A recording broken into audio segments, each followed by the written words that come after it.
ಮಾನವೀಯ ಪತ್ರಿಕಾ ಮಿತ್ರರಿಗೆ ಧನ್ಯವಾದಗಳನ್ನು ನಮಸ್ಕಾರ.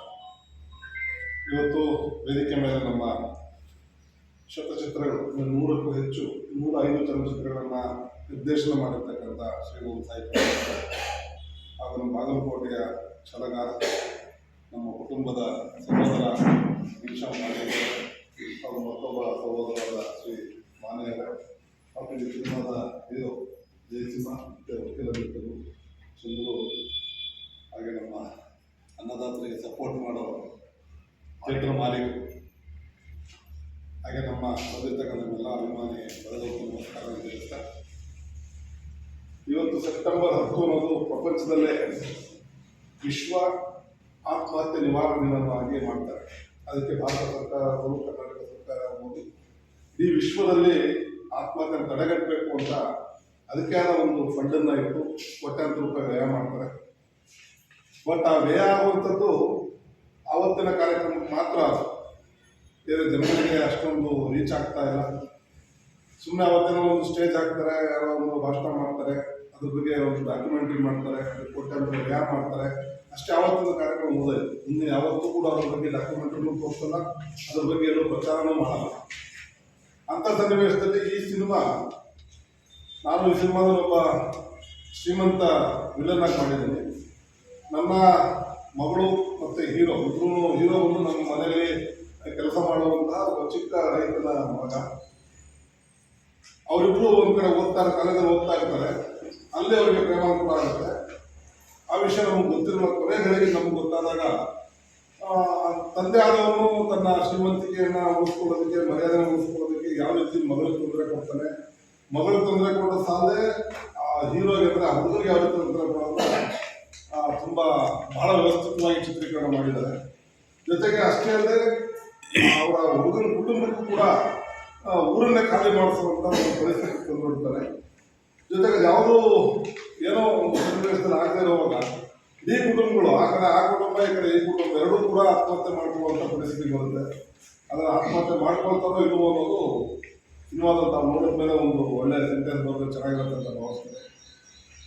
ಹೀಗಿರುವಾಗ ಈ ಸಿನಿಮಾದಲ್ಲಿ 5 ಸಬ್ಜೆಕ್ಟನ್ನು ತಗೊಂಡಿದ್ದಾರೆ. ಒಂದು ರೈತ ಸಮಸ್ಯೆ, ರೈತ ಬೆಳೆಗೆ ಸರಿಯಾಗಿ ಬೆಲೆ ಸಿಗದೇ ಇದ್ದಾಗ ಯಾವ ರೀತಿ ಆತ್ಮಹತ್ಯೆ ಮಾಡ್ಕೊಂಡು ಕುಟುಂಬಕ್ಕೆ ತೊಂದರೆ ಆಗುತ್ತೆ, ಮತ್ತು ಪ್ರೇಮಿಗಳದು, ಮತ್ತು ವಿದ್ಯಾರ್ಥಿಗಳದು, ಹೀಗೆ ಹಲವಾರು ಜ್ವಲಂತ ಸಮಸ್ಯೆಗಳನ್ನ ತಗೊಂಡು ಸಿನಿಮಾ ಮಾಡಿದ್ದಾರೆ. ಬಹುಶಃ ಇದನ್ನ ಯಾರಾದರೂ ನುರಿತ ನಿರ್ದೇಶಕ ಅಲ್ಲದೆ ಬೇರೆ ಯಾರಾದರೂ ಮಾಡಿದರೆ ಆತ್ಮಹತ್ಯೆ ಸರಣಿನೇ ಒಂದು ಸಿನಿಮಾ ಆಗ್ಬೋದು. ಆದರೆ ಸಾಯಿ ಪ್ರಕಾಶ್ ಇರತಕ್ಕಂಥ ಒಂದು ಎಕ್ಸ್ಪೀರಿಯನ್ಸ್, 105 ಸಿನಿಮಾಗಳನ್ನ ನಿರ್ದೇಶನ ಮಾಡಿರುವಂಥ ಎಕ್ಸ್ಪೀರಿಯನ್ಸನ್ನು ಇದರಲ್ಲಿ ತಂದು ಇದು ಸಮಾಜಕ್ಕೆ ಒಂದು ಒಳ್ಳೆಯ ಸದುದ್ದೇಶದಿಂದ ಕೂಡಿರ್ತಕ್ಕಂಥ ಸಿನಿಮಾಗಳನ್ನು ತೋರಿಸ್ಕೊಟ್ಟಿದ್ದಾರೆ. ಅದರಲ್ಲಿ ಹಲವಾರು ಸಮಸ್ಯೆಗಳು. ಒಬ್ಬ ಶ್ರೀಮಂತ, ಫಾರ್ ಎಕ್ಸಾಂಪಲ್ ನಮ್ಮ ಕಾಫಿ ಡೇ ಓನರ್ ಸಿದ್ಧಾರ್ಥ, ಅವ್ರು ಯಾವ ರೀತಿ ಕೋಟ್ಯಾಂತರ 100 ಕೋಟಿ 1000 ಕೋಟಿ ಆಸ್ತಿ ಇದ್ರೂ ಕೂಡ ಅವ್ರು ಆತ್ಮಹತ್ಯೆ ಮಾಡ್ಕೊತಾರೆ. ಅದಕ್ಕೆ ಕಾರಣ ಏನು? ಅದೇ ಥರದ ಸನ್ನಿವೇಶ ಈ ಸಿನಿಮಾದಲ್ಲಿದೆ. ಬಟ್ ಆ ಸನ್ನಿವೇಶಕ್ಕೆ ಯಾವ ರೀತಿ ಸೊಲ್ಯೂಷನ್ ಅನ್ನು ಕೂಡ ಅದನ್ನು ತೋರಿಸ್ಕೊಟ್ಟಿದ್ದಾರೆ. ಹೀಗೆ ಹಲವಾರು ಸಮಸ್ಯೆಗಳ ವಿರುದ್ಧವಾಗಿ, ಸಮಸ್ಯೆಗಳನ್ನ ಯಾವ ರೀತಿ ನಾವು ಧೈರ್ಯ ಎದುರಿಸಬೇಕು ಅನ್ನೋದನ್ನ ತುಂಬ ವ್ಯವಸ್ಥಿತವಾಗಿ ಚಿತ್ರೀಕರಣ ಮಾಡಿದ್ದಾರೆ. ಜೊತೆಗೆ ಒಬ್ಬ 105 ಚಿತ್ರಗಳ ನಿರ್ದೇಶನ ಮಾಡಿರ್ತಕ್ಕಂಥ ಒಬ್ಬ ನಿರ್ದೇಶಕ ಇವತ್ತು ತನ್ನ 105ನೇ ಸಿನಿಮಾವನ್ನು ಪ್ರಚಾರ ಮಾಡೋದಕ್ಕೆ, ಇದು ನನ್ನ ಮೊದಲನೇ ಸಿನಿಮಾ ಅಂತ ಅನ್ನೋ ಅಷ್ಟು ಕಾಳಜಿಯಿಂದ ಇವತ್ತೆಲ್ಲ ಚೇಂಜ್ ಆಗಿದೆ. ಮೊದಲೆಲ್ಲ ನಾವು ಸಿನಿಮಾಗಳು ಮಾಡುವಾಗ ಡೈರೆಕ್ಟ್ ಒಂದು ಕಥೆ ಮಾಡಿ ತೊಗೊಂಡೋದ್ರೆ ಯಾರು ನಿರ್ಮಾಪಕರು ಬರೋರು, ಫೈನಾನ್ಷಿಯಲ್ ಬರೋರು, ಡಿಸ್ಟ್ರಿಬ್ಯೂಟರ್ ಬರೋರು, ಎಕ್ಸಿಕ್ಯೂಟಿವ್ ಬರೋರು, ಆಮೇಲೆ ಥಿಯೇಟರ್ ಬರೋರು. ಇವಾಗ ಏನಾಗಿದೆ ಅಂದರೆ ಒಬ್ಬ ನಿರ್ಮಾಪಕರಾದ ಎಲ್ಲವನ್ನ ಮಾಡಬೇಕು. ಹಣನೂ ಅವನೇ ಹಾಕಬೇಕಾಗುತ್ತೆ, ಪ್ರಮೋಷನ್ ಅವನೇ ಮಾಡಬೇಕು, ಮತ್ತು ಎಲ್ಲ ಥರದ್ದು ಜವಾಬ್ದಾರಿ ಒಬ್ಬರ ಮೇಲೆ ಬೀಳುತ್ತೆ. ಆದರೂ ಕೂಡ ಅವರು ಆ ಕಾಲಮಾನಕ್ಕೆ ತಕ್ಕ ಹಾಗೆ ನಿರ್ದೇಶನ ಇದ್ದರೂ ಕೂಡ ಈ ಕಾಲಮಾನಕ್ಕೆ ತಕ್ಕಂಗೆ ಹೊಂದಿಕೊಂಡು ಈ ಸಿನಿಮಾವನ್ನು ಪ್ರಚಾರ ಮಾಡಕ್ಕೆ ಬಂದಿದ್ದಾರೆ.